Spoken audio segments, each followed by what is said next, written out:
pass rush got going last week. Ingram and Bosa, and they were chasing down Aaron Rodgers. What's interesting about this pass rush combination, a lot of teams say the Broncos go Miller and Chubb when he's healthy on separate sides. The Chargers like to put him on the same side sometimes. These numbers show you they're productive regardless, and both those guys will be chasing tonight. Derek Carr here in Oakland. This guy knows the Chargers as well as anybody. He's also worked in our building sometimes as well. Chris Hayre joins us from Chargers.com.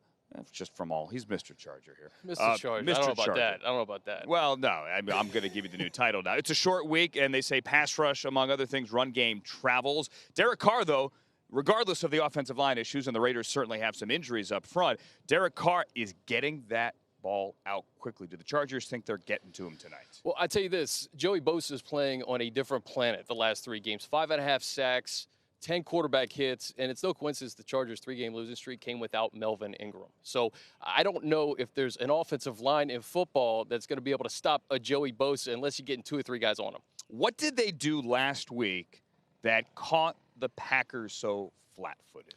You know what? They got Aaron Rodgers off the field. The time of possession is what this team has been lacking. And I think just the offensive balance, 142 yards combined in 4 games, 159 against the Packers. So when you have that offensive balance, you're sustaining drives. The defense isn't on the field as long, and it allows, you get 3rd and long, Joey Bosa, Melvin Ingram pin their ears back. And they can tee off and they get after the quarterback, and they hope to do that certainly again tonight. You mentioned the offensive side, and when Akbar was here, we're talking fantasy plays and the fact that Shane Steichen is now calling plays. He's 34 years old. He was the offensive coordinator, rather, he's a quarterback, I beg your pardon, at UNLV, is from Northern California, Sacramento, so a bit of a homecoming for him tonight. What was different last week with him calling plays? Rhythm and balance. Got him in really quickly. When you have a Pro Bowl running back in Melvin Gordon, a guy in Austin Eckler who leads the NFL in receptions among running backs, Mike Williams, first career 100-yard game, Keenan Allen, Pro Bowler, Hunter Henry playing better than any tight end in football right now. That balance, you got to spread the ball around and have favorable matchups. And I think that what Shane, he did that. He did that last week, and you saw the result. What does it mean for the Chargers to come up here and play in this building one last time? Phillips jacked up for it. He's 9-4 all time in this building. 24 touchdowns, 10 interceptions, a quarterback rating of 102.